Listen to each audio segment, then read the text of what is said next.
Good morning Srinivas గారు. Okay. మరి assembly కంటే అసెంబ్లీలో 25,000 ఓట్లు మీకు వచ్చినాయి. అదే క్రమంలో పార్లమెంట్కి వచ్చేసరికి 65,000 ఓట్లు వచ్చినాయి. అంటే 40,000 ఓట్లు మీకు ఓన్లీ జూబ్లీహిల్స్ నియోజకవర్గంలో పెరిగినాయి.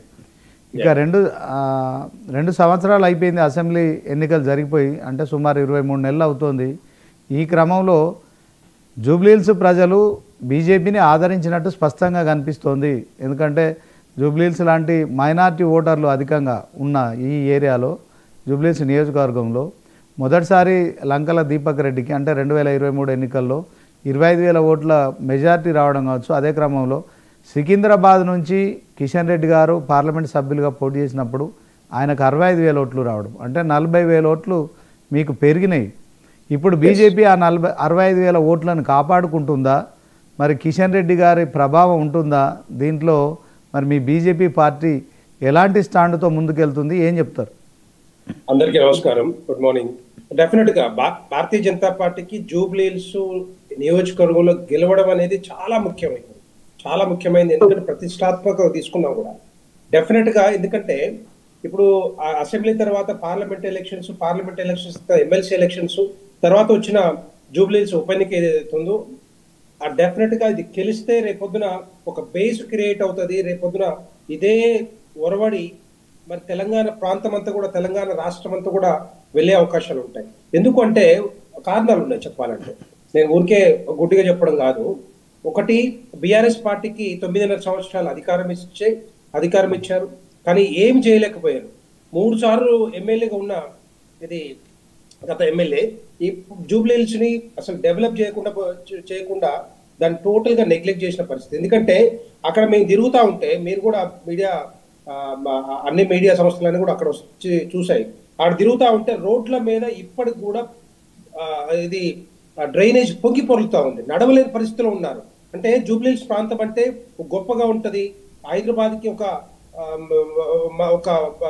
రిచ్ కాన్స్టిట్యుయెన్సీ అని అందరు ఉంటారు. కానీ ఆ ఏరియాలో కింద మొత్తం స్లమ్ములు, పాత బస్తీలు, రైమత్ నగర్, యూసఫ్ కూడా, బోరబండ, ఎర్రగడ్డ ఇవన్నీ చూస్తే ఏ విధంగా ఉందంటే అక్కడ కనీసం నడవలేని పరిస్థితులు ఉన్నారంటే ఏ విధంగా నెగ్లెక్ట్ చేసిందో బీఆర్ఎస్ పార్టీ. కేసీఆర్ గారు చాలా హామీలు ఇచ్చారు. ఇస్తాంబుల్ చేస్తాం, సింగపూర్ చేస్తాం, హైదరాబాద్ ని. మరి ఏ విధంగా ఏ ఇస్తాంబుల్ చేశారు, ఏ సింగపూర్ చేశారు ఈ జూబ్లీహిల్స్ గడ్డని? అది వాళ్ళకి చెప్పాలంటే వాళ్ళకు అడిగే ఓటు హక్కే అర్హత కూడా లేదు. ఎందుకంటే డెవలప్ చేయనప్పుడు మీకు ఓటు ఎందుకు కావాలి? మళ్ళీ ఎందుకు గెలిపించాలి బీఆర్ఎస్ అభ్యర్థిని? అందుకే నేను అది ఎట్టి పరిస్థితుల్లో అదంతా కూడా మేము భారతీయ జనతా పార్టీ, మా కేంద్ర మంత్రివర్యులు కానీ, లేకపోతే ఎంపీలు కానీ, ఎమ్మెల్యేలు కానీ అందరం కూడా మరి పెద్ద ఎత్తున ఎక్కువ ప్రాంతాల్లో పర్యటిస్తా ఉన్నాం, ప్రజలకి తెలియజేస్తా ఉన్నాం. బీఆర్ఎస్ పార్టీ చేసిన ఏ అభివృద్ధి జరిగింది అక్కడ? కాంగ్రెస్ పార్టీ వచ్చిన తర్వాత 23 నెలల్లో ఏం జరిగింది అక్కడ? ఎందుకంటే కాంగ్రెస్ పార్టీ వచ్చిన తర్వాత కూడా, గెలిచిన తర్వాత ఎక్కడ ఏ రాష్ట్రంలో చూసినా కూడా, ఏ నియోజకవర్గంలో చూసినా కూడా ఎక్కడ కూడా అభివృద్ధి కానీ, సంక్షేమ పథకాలు కానీ అమలు కాలేదు. వీళ్ళు చాలా చెప్పారు 6 గ్యారెంటీలు రకరకాలని చెప్పి. నేనేమంటున్నా, హైదరాబాద్ ప్రాంతంలో రైతులు ఉండరు, రైతు కూలీలు ఉండరు. కనీసం మహిళలకి 2,500 రూపాయలు ఇస్తున్నారు, ఇవ్వలేదు. వృద్ధులకి 4,000 రూపాయలు ఇస్తున్నారు, ఇవ్వలేదు. తులం బంగారం ఇస్తున్నారు, ఇవ్వలేదు. స్కూటీలు ఇస్తున్నారు, ఇవ్వలేదు. తర్వాత వికలాంగులకి 6,000 రూపాయలు ఇస్తున్నారు, ఇవ్వలేదు. విద్యా భరోసా పథకం ఉన్నారు, ఇవ్వలేదు. నిరుద్యోగులకి ఇవ్వలేదు. కనీసం అవి లేకున్నా కూడా మీరు కనీసం రోడ్లు కానీ, డ్రైనేజ్ వాటర్ సమస్య ఏదైతే ఉందో అవి కలిసిపోతా ఉన్నాయి అక్కడ.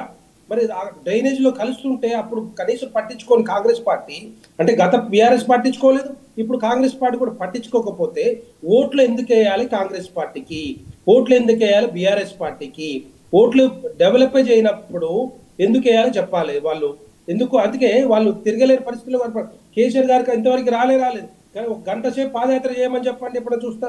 వాళ్ళు ఇంతవరకు బీఆర్ఎస్ పార్టీ అధికారంలో వచ్చిన తర్వాత కూడా ఆయన మీటింగులు పెట్టి హామీలు ఇవ్వడమే తప్పితే ఎక్కడ కూడా మరి పాదయాత్ర చేసిన సందర్భాలు లేవు. అందుకే మేము ఒకటే డిసైడ్ చేసుకున్నాం, ఎట్టి పరిస్థితుల్లో జూబ్లీహిల్స్ గడ్డని మేము గెలుచుకుంటాం. జూబ్లీహిల్స్ గడ్డ మాకు డెఫినెట్ గా ముఖ్యంగా ఉంటుందని చెప్పేసి. రెండో పాయింట్ ఏంటంటే, ఇప్పుడు జూబ్లీహిల్స్ ఎలక్షన్ లో రెండు పార్టీలకి మధ్యలో జరుగుతున్న వార్ ఇది. ఒకటి కాంగ్రెస్ ఎంఐఎం ఒక గట్టు మీద ఉంటే రెండవ గట్టు మీద బీజేపీ ఉంది. ఈ రెండు పార్టీలకే. కాంగ్రెస్ నిజంగానే బీఆర్ఎస్ ఎక్కడ వెంకటరెడ్డి గారు? బీఆర్ఎస్ పార్టీ లేదు ఇక్కడ. బీఆర్ఎస్ పార్టీ అయిపోయింది.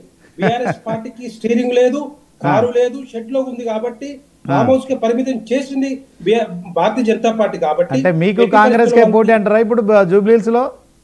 డెఫినెట్ గా అది 3వ స్థానంలో ఉంటుందో దానికి డిపాజిట్ అవుతుందో నాకు తెలియదు, కానీ వాళ్ళు కష్టపడాల్సిందే తప్పితే. ఎందుకు మీరు కాంగ్రెస్ మాత్రమే టార్గెట్ చేస్తున్నారు? మీరు కాంగ్రెస్ మాత్రం ఎందుకు టార్గెట్ చేస్తున్నారు? బీఆర్ఎస్ ఎందుకు మరి సిట్టింగ్ సీట్ ఎందుకు అంత తక్కువ అంచనా వేస్తున్నారు?